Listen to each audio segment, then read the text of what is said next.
چاہیے۔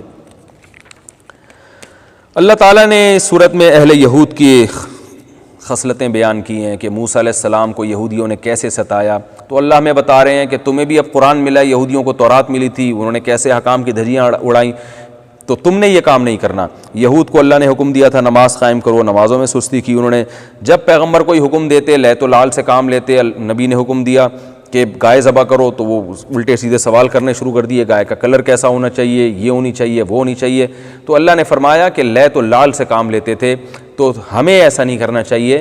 ہمیں یہ بتایا جا رہا ہے کہ تم اللہ کے احکام کو دل و جان سے فالو کرو۔ اللہ نے یہود کو بڑا نوازا تھا، آسمان سے من و سلوہ اترا کرتا تھا، بہت ساری نعمتیں اللہ نے ان کو دی تھی، مگر ناقدری کی، اللہ نے ان سے زمین کی خلافت اور حکومت چھین لی۔ پتہ چلا کہ زمین کی حکومت بھی بہت بڑی اللہ کی نعمت ہے۔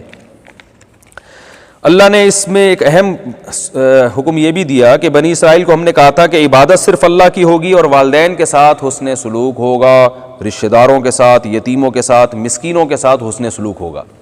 تو اس سے پتہ چلتا ہے کہ اسلام کے یہ بہت اہم احکامات ہیں جو اللہ نے یہودیوں کو بھی دیے تھے، تبھی ان کو اللہ نے ہائی لائٹ کیا ہے۔ والدین کے ساتھ حسن سلوک، شرک نہیں کرنا، رشتہ داروں کے ساتھ۔ آج فیملی سسٹم تباہ ہو رہا ہے، رشتہ داریاں ٹوٹ رہی ہیں، گوروں کو ہم ہر چیز میں فالو کر رہے ہیں، باپ کو دور کرتے ہیں، دوست کو قریب کرتے ہیں۔ تو اللہ نے حکم دیا، یہ یہودیوں کو ہم نے منع کیا تھا اور آج یہودی یہی کام کر رہے ہیں۔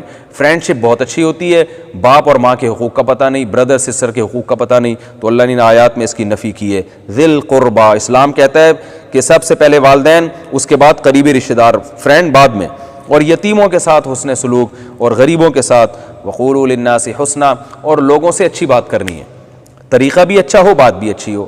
تو یہ چیز بھی آج مسلمانوں میں طریقہ اچھا ہے بات کرنے کا، اور نہ باتیں اچھی ہوتی ہیں۔ آپ صلی اللہ علیہ وسلم نے فرمایا کسی سے مسکرا کے بات کرنا بھی صدقہ ہے، تو اپنے چہروں پہ مسکراہٹیں لے کر آئیں جب بات کریں۔ حضرت قتادہ سے کسی نے پوچھا کہ کیا کافر سے بھی اچھے انداز سے بات کرنے کا حکم ہے، تو انہوں نے قرآن کی آیت پڑھی کہ اللہ نے یہ نہیں فرمایا قولوا للمؤمنین حسنا، کہ مومنین سے اچھے انداز سے بات کرو، بلکہ اللہ نے فرمایا قولوا للناس حسنا، لوگوں سے، لوگ میں تو کافر بھی داخل ہے۔ تو کسی سے بھی جب بات کی جائے نرم لہجے میں اور اچھے انداز میں بات کی جائے۔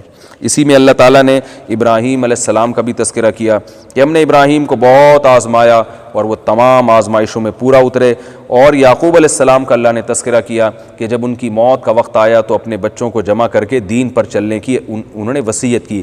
اس سے ہمیں پتہ چلتا ہے کہ ہم نے دنیا میں بھی اپنے بچوں کی دینی تربیت کی فکر کرنی ہے، اور موت کے وقت بھی ان کی فکر کرنی ہے، ان کو وصیت کر کے جانا ہے کہ ان سے اگلوانا ہے کہ تم نے اللہ اس کے رسول صلی اللہ علیہ وسلم کو ساری زندگی فالو کرنا ہے، تاکہ بچوں کو ایک احساس ہو کہ ہمارے والدین دنیا سے جاتے ہوئے ہمیں وصیت کر کے گئے تھے، اور بچے اس کو اہمیت سے لیں۔ اللہ تعالیٰ سے دعا ہے اللہ تعالیٰ ہم سب کو سمجھنے کی، عمل کی توفیق عطا فرمائے۔